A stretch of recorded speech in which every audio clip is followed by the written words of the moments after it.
Сайн байцгаана уу өрхөм сонсогчдоо. 1% Better буюу 1% илүү подкастын маань цааш шинэхэн дугаар эхлэхэд бэлэн болсон байна. Өнөөдрийн манай шинэ дугаарт Саруул эмч болон нэмзүүч Долгор сүрэн маань оролцож байна. За бид хоёрын урилгыг хүлээж авсан Долгор сүрэн эмзүүчтэй бас баярлалаа. Өнөөдрийн манай сэдэв болохоор ерөнхийдөө бол монголчуудын хамгийн их түгээмэл мөнхийн зуураатай насанд хүрэгчэд хүүхэд гэлтгүү бүгдэнд нь тохиолддог асуудлуудын нэг болох ханиад томооны талаар ярилцах байгаа. За, ойрт ханиад хүрцгээв үү? Хүрсэн шүү дээ. Өнгөрсөн 7 хоногт гэхэд орцны ханиадтай золгоод салсан. Ханиад бол өвөлдөө бол нэг хүрчээд байгаа маа тий. Яалтчих уу заавал. Өвлийн үйлрэлт бол заавал.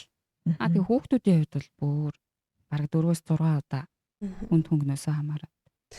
Дөрөвчд бол нэг жилд 2-4 удаа ханиад хүрнэ. За хүүхэд бол тухайн хүүхдийнхаа наснасаа хамаарат 6-аас 10 удаа ханиад хүрдэг. Тэгэхээр ер нь их тоо юу? Угаас ер нь л тогтмол бараг юм байдаг болцсон уу? Тий, ер нь бол бараг энэ ингээд бараг л энгийн баг тий. Тий, энгийн. Хэрвээ нөгөө тухайн хүүхэд ч юм уу эсвэл насанд хүрэгчд жилд 10-аас дээш удаа ханиад том хүрч явах юм бол энэ бол харин асуудал. Тухайн хүний дархлаанд байна уу? Эсвэл хавсарсан өвчин байна уу? Эсвэл тухайн нөгөө шимт хижээлийн дутагдaltaж байд юм уу те? Тийм зүйл байна уу гэдэг ер нь сэжиглэх хэрэгтэй. Тэгэхээр угаасаа л нөгөө нэг сургууль ороод, хичээл сургууль ороод, улирал солигдоод бөө нөгөө нэг энэ тентс ирсэн янтай хүүхдүүд хоорондоо танилцаа. Тэгээд угаасаа нэлээх дэлгэрдэг баг тий. Одоо бид нөгөө ярьдаг штэ ханиад томоо гэж ярьдаг тий. Томоо төс төвчөнч гэж ярьдаг. Тэнгүүт одоо ханиад томоо гэдэг яг нэг ойлголт юм уу? Эсвэл тусдаа юм уу? Бүр нэг амны онцлог болсон тий. Ханиад томоо хүрээд. Ард иргэд бол ерөөхдөө нэг утгаар нь нэг утгаар нь л ойлгохтой. Тэгвэл нэг утгаар нь ойлгох нь зөв юм уу? Эсвэл салгаж ойлгох ёстой зүйл юм уу? За ханиад томоо төс төвчин гэдэг ерөөхдөө бүгд өөрөөр үүсгчээрээ өөр. За нөгөө хүнд үзүүлж байгаа зовоор шинж тэмдгээрээ бас өөр, өргөжлөх хугацаагаар бас өөрлөлтөө. За та нар ер нь ханиад томог ер нь юу ихвчлэн үүсгдэг гэж бодож байна? Вирус. Бас бактерийн гаралтай. Ер нь бол зонхлон яг вирусаар үүсгдэг байхгүй ханиад томоо хоёр. За ханиад бол ихвчлэн юугаар үүсгэж идэв гэхээр нөгөө риновирус, аденовирус гэдэг юм уу, коронавирусаар үүсгдэг гэсэн үг. За томоо байх юм бол за нөгөө томоогийн А хүрээний вирус, Б хүрээний вирус буюу нөгөө инфлюензаагаараас үүсгэж идэг. За тэнгүүт нөгөө томоо төс төвчин гэдэг дахиад нэг нэр ойлголт гараад ирж байгаа шүү дээ. Тэнгүүт тэр маань өөрөө ханиад болон томооны хоёр шинжийг нь айл алиг нь агуулсан. Гэхдээ яг үнэхээр энэ томоо муу юм уу гэдэг нь батлаагүй тийм тохиолдлыг болохоор томоо төс төвчин гэж нэрлэдэг байгаа юм. Тэнгүүт нөгөө нэр томооныхоо хувьд гэхэд ингээ өөр үүсгчээр арай өөр болчлоо шүү дээ. Тэнгүүт дахиад хүнд үзүүлж байгаа зовирийнхоо хувьд дахиад өөр явчихна. Тэнгүүд ханиадны үед болохоор ерөнхий бидний бие махбод жоохон ядарна. За хоолой баг зэрэг өвдөн, баг зэрэг халуурна, эсвэл бүр халуурахгүй ч гэж болно. За дахиад юу нэмж орох юм гэхээр бидний нөгөө амьсгалын дээд зам буюу одоо нөгөө хамрын хэсэг ч бас орно штэ.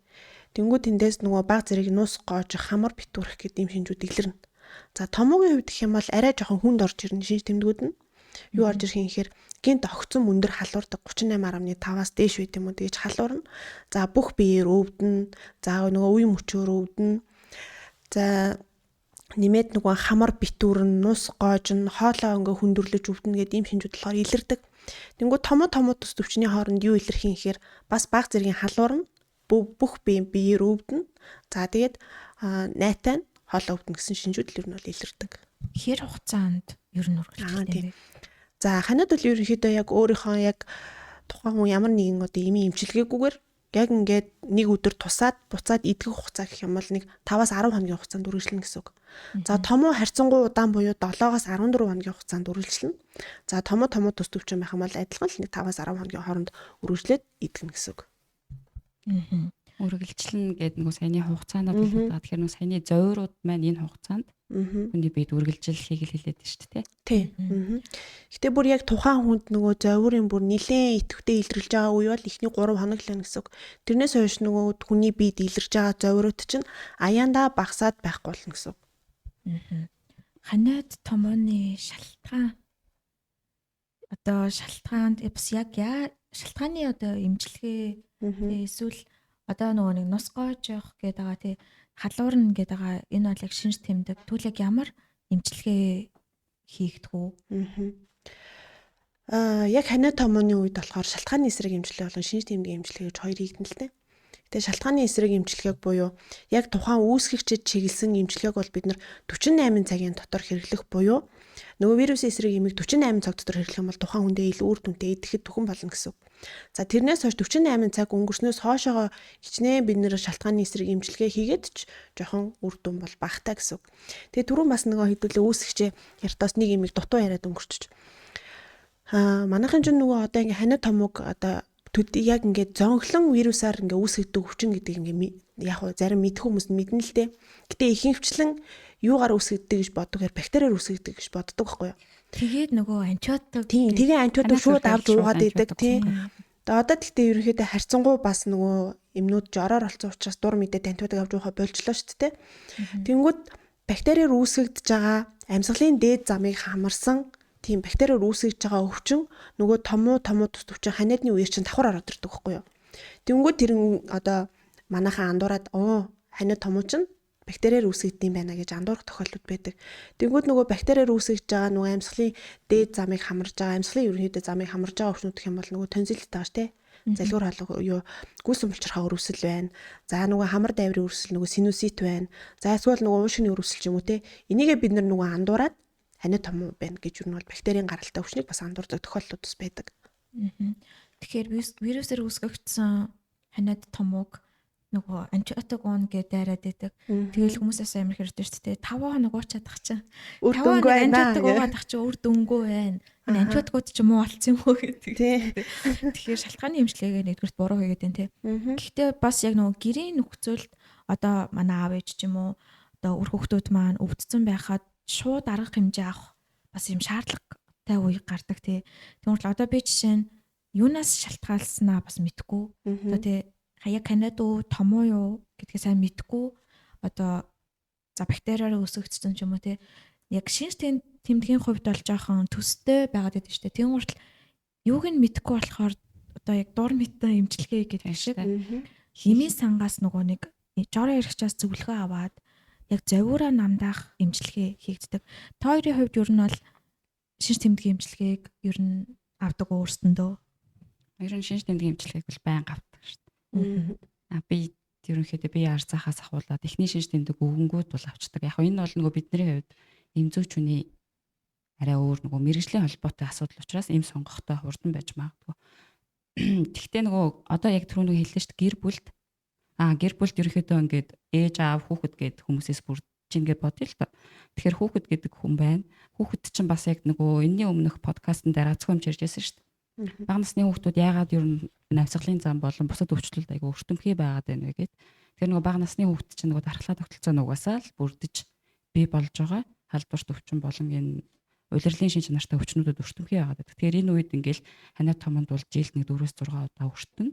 Тэгээ тэр болгонд эмч рүү авч гүгээд те эхний шинж тэмдэг үзэгдэнгүүт нь л эмчтэр очиод шууд үзүүлэл дараачийн эмчилгээ ороод байх нөхцөл манад бас хэцүү шүү дээ те.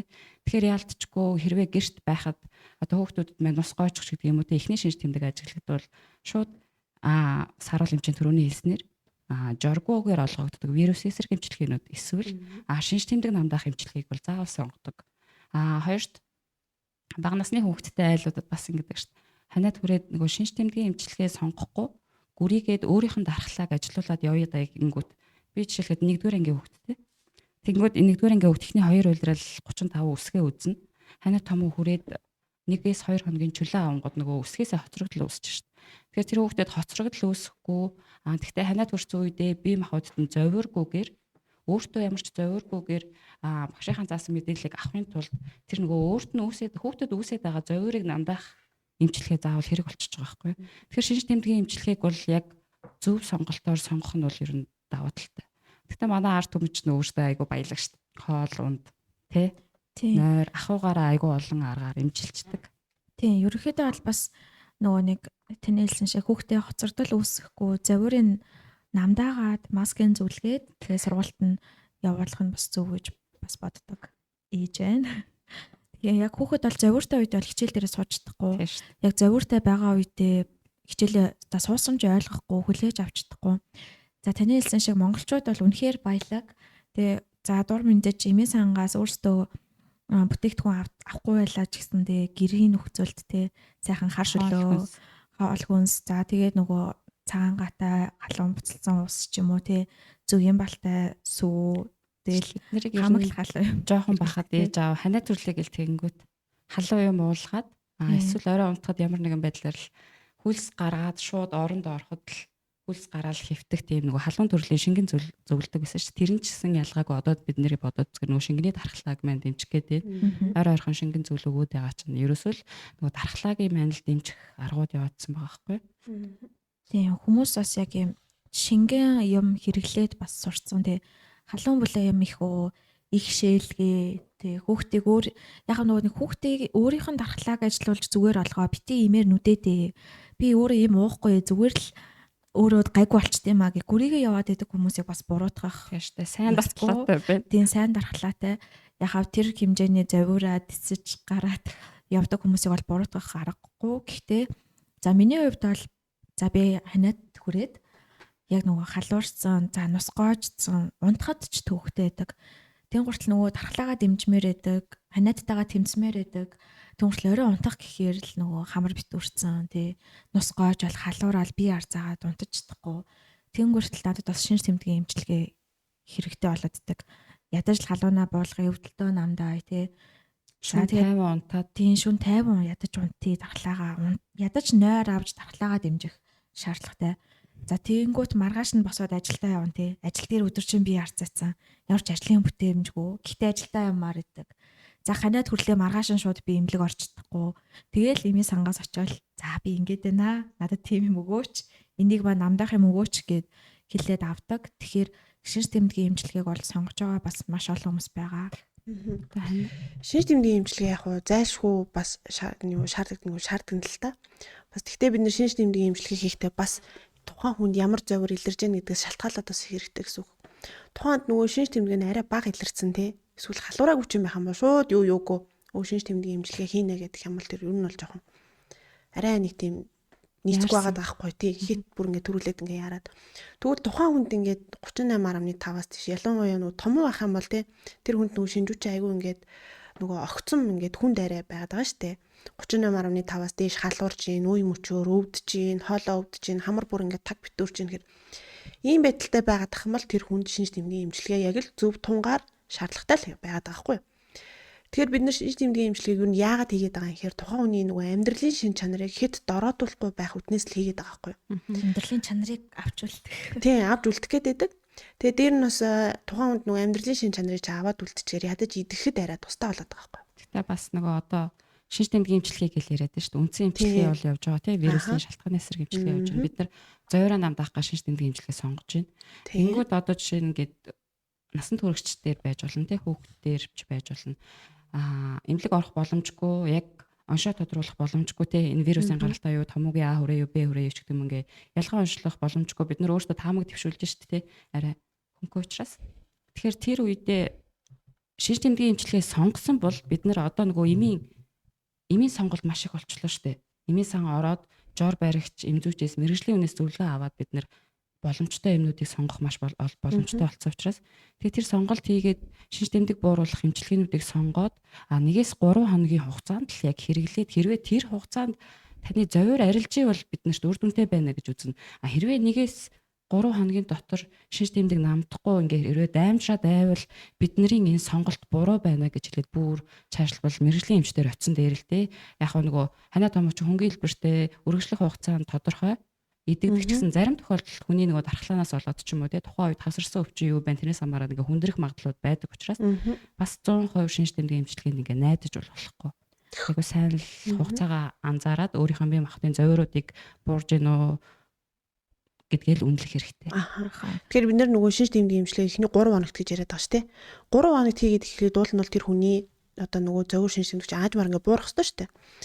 Тэр шинж тэмдгийн эмчилгээ хийчихээр ядаж нөгөө хүн чинь шүн бүр ингээ хамар аман таглахгүй нэг унтаад болоод байна. Тэнгүүд бид нар чинь нөгөө бид илэрж байгаа зовир ингээ их байгаад ах юм бол бид нар давхар нөгөө дархлаа чинь нэмээ сулраад байдаг. Тэгэхээр нөгөө шүүн ингээд хүн 50 унтаж амраад эхлэхээр нөгөө дархлаа хүртэл сэрхэд боломжтой болоод эхэлж байгаа юм. Тийм л зорилгоор ер нь бид нар шинж тэмдэг эмчилгээ хийж байгаа гэсэн үг. Ахаа. Гэхдээ одоо нөгөө ингэж ярьдаг ш тас. За би бол яхав нэг 3 өдөр шинж тэмдэг эмчилгээ өөртөө хийгээд үнэхээр сайжрахгүй болохгүй байвал за нэг гэмлэг явъя да гэж бодож байхгүй. Тэнгүүт нөгөө за одоо юм хөгжөөд ч юм уу аав ээжүүд нөгөө үгүй одоо тийм шинж тэмдэг эмчилгээ хийхгүй өвдөлт намдах ууж болохгүй парацетамол өгөхгүй тэг бараг л начин хүүхдээ илгэгийг бараг л хордуулна илгэнд нь ачаал өгнө гэл амар олон тийм ярьдаг тийм. Тэгвэл яалтчгүй бид нар халуураад тэг үнэхээр завууртай байгаад өвдөлт намдах өрөвсөл намдах зорилгоор бас парацетамолыг уудаг. Тэнгүүт парацетамолыг бас эсэргүүцэж байгаа хүмүүс айгүй болцсон тий. Тэгвэл энэ тал дээр парацетамолыг бид нар шинж тэмдэг намдаахын тулд 3 өдөр л ууж байна тий. Тэгэхэд хэрвээ өдөр болгон хүүхдэд витамин шиг өгөөгүй шүү дээ. Өдөр болгон тасралтгүй өгөөгүй. За яг шинж тэмдэг намдаах зорилгоор хүүхдэд насанд хүрэгчдэд яг зөв зохистой тунан бас юу байх юм тий. Яг тэрүүгээрээ хэрэглүүл бас аюулгүй мүү яах юм. Аха. Парацетамолыг бид нэр яг хэрэглэхдээ нэрийн хүмүүс яг гэдэг байхгүй. Хортой. Тий, хортой. Парацетамол надад амар хортой. Миний ээлгэнд одоо ингээд одоо тий бараг ингээд хортлого чинь миний байхад муу гэд. Тэгвэл парацетамолд өөр ингэсэн тун гэж байгаа. Тухайн хүнс тохирох тун гэж байгаа. Насанд хүрэгчэд нэг өөр, хүүхдэд нэг өөр. Тэгвэл насанд хүрэгчэд болохоор яаж уух хэвтэй юм гэхээр нэг удаагийн тун нь 500-аас 1000 мг. За тэгвэл өдрийн дээд тун 4000 мг гэсэн үг.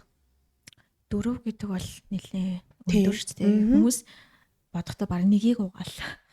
Эний сан ороод тий шинж тэмдэг эмчилгээ сонгоод жор урчаас авангууд та өдөрт 3-4 удаа найруулж байгаараа гэд найруулдаг юмуд санал болгодог шүү дээ. Тэнгүүд тунгийн бодохоор яг л таарч. Тий. Тэнгүүд Монголд одоо ингээд зарагдаж байгаа нөгөө парацетамолын комбинашнуудыг чинь парацетамолын нэг удаагийн тун хийдэг байгаа лээ тий. 350-аас 750 хооронд л хэлбэлцэж байгаа шүү дээ. Тэгвэл парацетамолыг бид нэр за тэгвэл бидний өдрийн дээд тун 4000 юм байна. Нэг удаадаа тэгвэл бид нэр 500-аас 1000 авах нь тэгвэл тухайн хүндээ бол зохистой тун шүү дээ. Тэгвэл бид нэр өдөрт тэрийг хэдэн цагийн зайтай уух юм гэхээр 6 цагийн зайтай уучаад хоногийн 24 цаг гэд байдаг гэж бид нэг л 4 ууж байгаа байхгүй юу.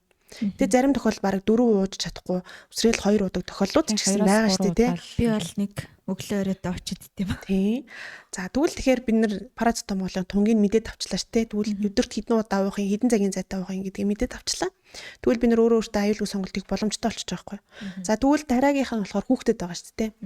Хүүхдэд дуулгангууд хүүхдэд бол болохгүй гэдэг. Тэгээ хүүхдийн нөгөө халруулаад ингээ явуулах гэдэг. Тэнгүүд нь хүүхдийн тун гэж бас тустай. Хүүхдийн тунг бол бид нар килограммжинд нь 15 мг-аар тооцдог байхгүй. Тэгэхээр нөгөө тухайн хүүхдэд 10 кг байна уу, 15 кг байна уу, 20 кг байна уу гэдгээс нь шалтгаалаад 10-аас 15 мг-аар тооцоод ботчихно гэсэн үг. Тэнгүүд хүүхдийн өдрийн хамгийн одоо дээд тун нь нэг удаагийн тун гэсэн үг шүү дээ. Хамгийн дээд тун нь 60 мг гэж ботчихно гэсэн үг.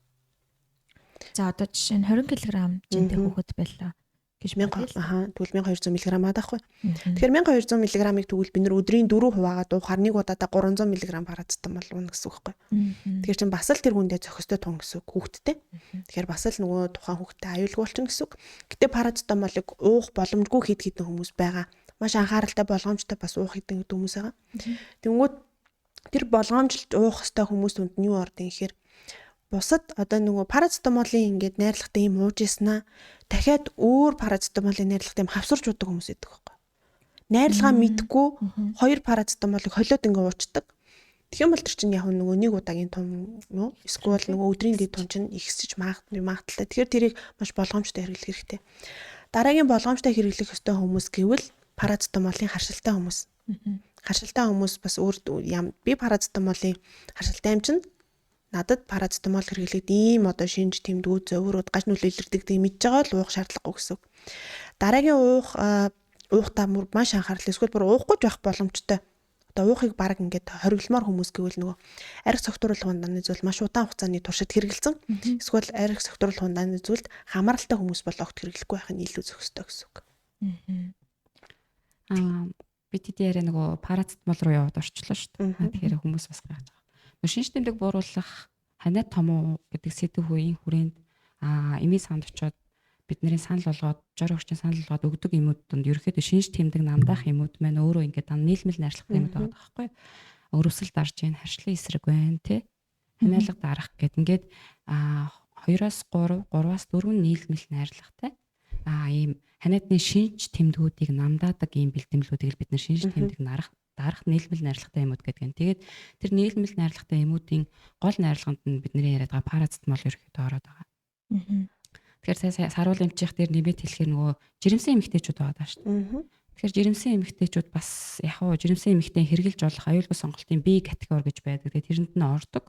Тэгсэн хэдий ч гэсэн одоо нөгөө бас л эмийн сонголт өргөн болцсон учраас тий жирэмсэн эмэгтэй бол мэдээж урамлын гаралтай бүр ихний сонголтоор бүр илүү аюулгүй сонголтууд хийж болох боломжтой сонголтуудаа хийжээд хэрвээ тэрний дараагийн хяналтын эмчч гэдэг юм уу тий хяналтын эмч хэрвээ зөвлөсөн бол тэр үед айлтгүйгээр хэрэглэх бас боломжтой.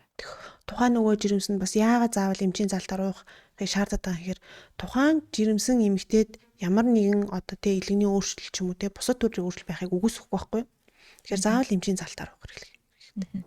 Бас монголчууд ер нь нөгөө нэг түрүүний ирсэн шиг нэг халуун шингээ муугаас сурцсан. Ханаа томооныхоо үед тий. За нөгөө цэцэргэн айнс арц ч юм уу тий. Тиймэрхүү юмнууд авгаас сурцсан болохоор яалтч нөгөө найруулж удаг ийм айгүйх сонгох туртай. За халуунаар найруулж байгаас цаахан хөлсөө гаргаад унтъя да ч юм уу тий. Тэгэнгүүт бас найруулдаг юмд ер нь бас давуу тал их байгаад байна тий.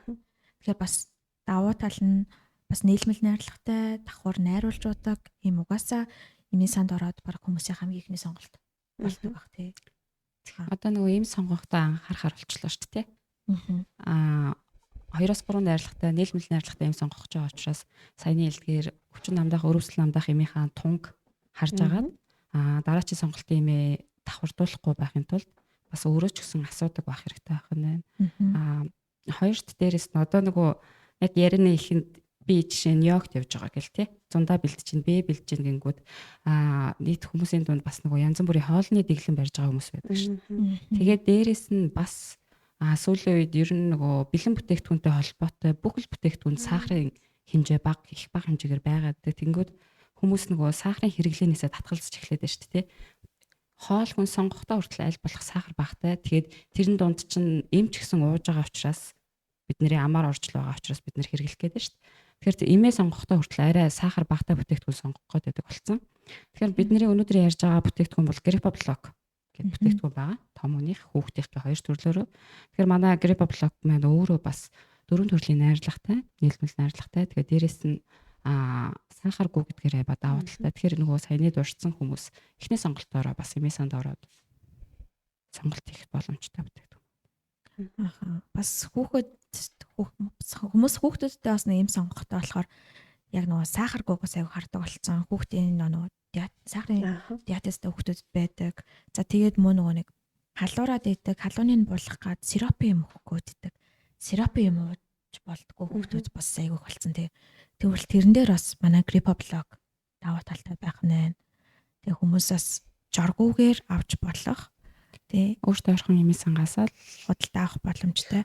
За тэгээд таныг бас зундаа бэлтэж гин гэдээ ярьсан чинь хүмүүс гадагшаа явахдаа тий одоо хүмүүс сүүлийн үед бол ялцчгүй нөгөө бэлтгэлтэй явдаг болчих. Өөрсдийнхөө гар доор одоо тий халууруул бие өвдөл тий за тий гүйлгүүл гэдэг яг өөрсдийнхөө хэрэгцээнд тааруулаад яралтай тусламжийн хайрцаг өөрийн одоо жижиг эмээ сан бэлдээд явдаг болсон. Тэрэн дээр чинь бол бас заавал байх бүтээгдэхүүн Гриппоблок байгаа. За одоо Монголд бол 100 болно. За 100 ч гэсэн бид нарыг ханиад орхидоггүй. Одоо тэгэл хөдөө явна. Хөдөө яваад даарна. Тэ ер нь 100 ч гэсэн ханиад ингээд хүрэхээр илүү л ингээд удаад л гэдэм да. Тэр та нар ер нь 100 ханиад төржсэн үү? 100 хүрчээсэн шүү дээ. Тэгдэж та нөгөө нэг 100 ханиад хүрэхээр заастаа хар халуунд ханиад хүрээд идэгдгүй юм да. 100 ханиад гэхдээ яг ялтчгүй жоохон мэдрэг байдаг шүү дээ. Тэгэл нэг халуунд ингээд халууцаад идэг, цаг агаар халуун байгаад идэг. Гаргалаар би ярцаагаал айгүй хэцүү байгаад идэг өөрсдөө завиурна. Эсвэл нөгөө 100 болохоор л цаанаасаа ингээд сул тавьжтай юм лөө. Тэгээ илүү мэдрээд идэв юм болов эсвэл яг өвөл бол тий за даарч байгаа юм чинь. За ханиад сүрсэн юм чинь ингээд өвөл ханиад үргэлжлээ бие чангалаад зузаалал байдаг. Тийм уушл 100 болохоор арай л удаал тий нартаа өдөр гарахад ч хэцүү болол тий. За тэгэл хамар нүд тайван байхгүй. Айгүй хэцүү болоод идэг. Тэгээд 100 өвлийн ханиад гэж тэгвэл тустай байна уу эсвэл хүндээ байна уу? Хүндээч байна, цаг агардаач байна. Тэр өвчин дамжиж байгаа замдаач байна. Өвчин дамжих зам бас өөр болж Бид нар ч одоо нөгөө өвлийн томооны үеэр гэвэл томоо яаж ерөнхийдөө дамждгийг бид нар мэдчихэж байгаа шүү дээ. Агаар туслаар өвөл нөгөө хүүхдүүд бужигнаал хоорондоо бид нар чинь ингээд тий өвөл бид нар гадаа уулзаад тахгүй зү дотор. Ер нь бол ихвчлэн хүмүүс дотор байгаад байдаг. Тэгэхээр нөгөө тий битүү орчин. Тэгэхээр нөгөө өвчин дамжиж байгаа зам чинь агаар туслын зам болоо явчихж байгаа. За тэгээд өвөл ялангуяа нөгөө хүүтний үйлрэлт, ялангуяа Монголын үйлрэлт илүү зүгээр монголоор ингээд төсөөлөд үзэхэд бидний яг ханиад томооны оргил үе чинь 12 сараас за 11 сарын бараг сүүлээс ч тийм 11 сарын сүүлээс ахуулаад 2 дугаар сарыг дуустал бидний оргил үе байхгүй. Огцом хүрээд температурын огцом уналт болоод тийм тэр үеэр нөгөө илүү хүүтэн байдаг учраас бид нар яг битүү орчинд байдаг. За тэгээд тэр үеэр чинь нөгөө одоо энэ өвчин үүсгэж байгаа одоо үүсгчүүчийн нөгөө хүүтний үйлрэлт илүү тогтвортой байгаад байгаа байхгүй. Тийм учраас харьцангуй бид нар яг оргил үеинд байх нь байна. Гэхдээ яг үргэлжлэх хугацаараа нөгөө 5-аас одоо нөгөө 10 хоног гэдэг юм уу 7-оос 14 хоногийн гэдгээ барьчин. За тэгвэл 100-ны ханиад юугаараа өөр юм бэ гэвэл 100 халуун болно те. Халуун болоод ороод ирэхээр нөгөө хөрсчин гэсэтгэлэн. Тэгэхээр хөрсөнд ороос нөгөө өвлийн үйлрэлт тас хүлдсэн байсан ч юм уу те. Итгэхгүй байгаад байсан нөгөө вирус үчин дэгдээд ирнэ гэсэн үг. Тэрнээс шалтгаалсан одоо аденовирус ч гэдэг юм уу, риновирус, коронавирус гэл өвөл тусаагүй байсан нөгөө вирусын халдварууд чинь зундаа ороод ирнэ гэсэн үг. Тэгээ тэрэн дээр нэмээд юу ороод ирэх юм хэр бид нар нөгөө халуунд ингээ халууцдаг да. Халууцаад хамаг ингээд тий арсны нүхс бүгд нэгдээд ирнэ. Тэнгүүд нөгөө дулаан болоор өө тийшээч нэг явъя, тийшээч нэг явъя, тэгж зугаалыг яваад ирэнгүүт бид нар чинь тий одоо хөдөө ингээл очиод учиргүй ингээл аял зугаалаар бол байнга гараа ваагаад чаддгүй шүү дээ. Тэгэхээр нөгөө бидний нөгөө ханиад томооны чинь үүсгэж байгаа юм чинь бидний бохир гараар бас дамжих боломжтой гэсэн үг. Орчны ариун цэврээр бас ингээд дамжих боломжтой болчихно.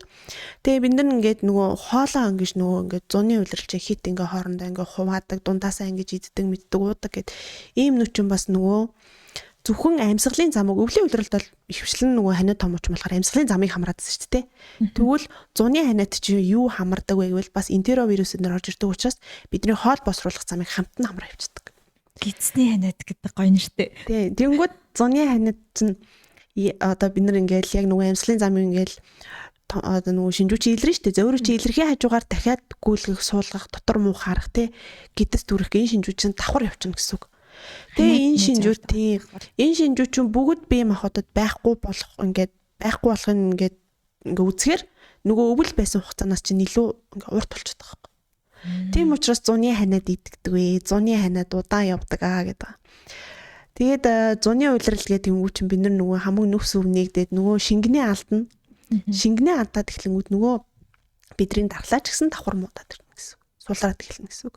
Тийм учраас нөгөө зуны ханиад чинь маш удаан хугацаанд үргэлжилдэг 100 битээ ханиад төрөөрэй гэдэг чинь тэр байхгүй юу?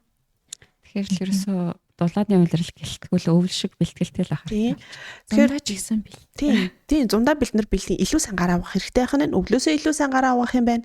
Хин нэгэнтэй идэж ууж байгаа бүх юмаа солихгүй байх нь байна. За тэгээд хүүхдүүдтэй хүмүүс ахын бол хүүхдүүдтэй илүү анхаарах хэрэгтэй шүү дээ. 100 бид нар жинхэнэ хүүхдээ гадаа тоглуулдаг шүү дээ. Тэгэхээр нөгөө хүүхдийнхаа тийм орчинтойгоо танилцаг гэл ингээл хүүхдэд орчдөг. Тэгэхээр хүүхэд яг тоглохын хувьд бол тоглоно орчинтойгоо үнэхээр танилцж гэнүү танилцж байна. Гэхдээ ариун цэврийг маш сайн сахиулах хэрэгтэй. Ядчил гэртээ орж ирэхэд нь гарын сайн угаалгаач тий. За тэрнээс гадна хөдөө гадаа зугаалгаар явж байгаа бол заавал машинд ч эмээ санд ч грипоблок байж хахад алцахгүй шүү. Хөдөө явцдаг тий. Яг замд явж идэг. Тэнгүүт халуураал тий жоохон би тавгуур хэлэхлүүл грипоблок маш сайн үйлчлэн, уртан үйлчлэн. За тэгээд угаасаа л хин завиртай аялал зугаалгахад явахыг хүсэвдээ тий. Амьдралын чанарт үнэхээр сайнаар нөлөөлнө. Аялал зугаалгандаа бол заавал авч явах юм сонголтод бол байна. За тийм манай грипоблок бол бас түрүүн хэлсэн давуу талыг дахиад хэлье. Сахаргүй, дөрвөн төрлийн найрлагатай яг л нөгөө нус гоожоод байдаг завуур тий. Би арзаагаад байгаа, халуураад байгаа тэр бүх завуурыг одоо намдаа нийлмэл найрлагатай. За тэгээд өөртөө ойр байрлах эмийн сангаас бас худалдаа авах боломжтой ийм бүтээгдэхүүн байгаа. 100 битээ ханиад хүрээрээ гэж хэлье. Дархлаагаа сайн дэмжээрэй.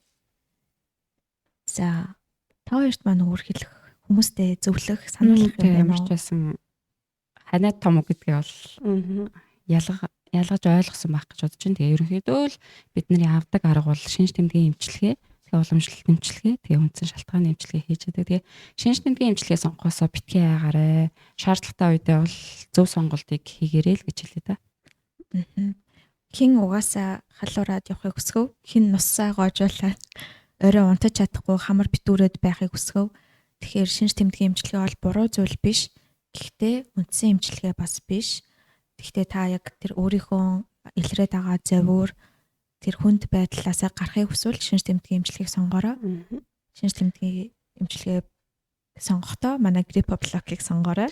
Тэгээ шинж тэмдгийн эмчилгээ хийхдээ бас зөв тунгаар, зөв цагтаа, зөв үед л уух хэрэгтэй. Тэрийг бас дахин сануулад хэлчихэ тэ. Тэг хэрвээ шинж тэмдгийн эмчилгээ хийгээд таны завьур намдахгүй байгаа бол мэрэгжлийн эмчэд хандаарай гэж хэлээ. За тэгвэл дуусах уу өнөөдрийн подкаста? Тэгээ. За өнөөдрийн манай подкаст үгээр дуусж байна. Манай подкасттай хамт байсан та бүхэндээ баярлалаа. За тэгээд дараагийн дугаар дээрээ бид дахиад таны амьдралын чанарыг сайжруулах 1% илүү байх ангаахын талын таны эрүүл мэндийн талаарх мэдлэг боловсролыг шинжлэх ухааны үндслэлээр тайлбарлаж танд өгөх болно. Тэгэхээр та манай дараагийн дугаартай хамт байгаарай. За дараагийн дугаартай хамт байхдаа та лайк болон комент бичээрэй. За тэгээд найзуудтай шеэрлээрэй, subscribe дараарай. За тэгээд манай дугаарыг дуустал сонсон та бүхэнд баярлалаа. Хоёр зочдтой бас маш их баярлалаа. Хэрэгтэй мэдээлэл өгсөн байх гэж найдаж байна. За тэгээд Parmation-тай хамт 1% илүү байцгаая. Баярлалаа.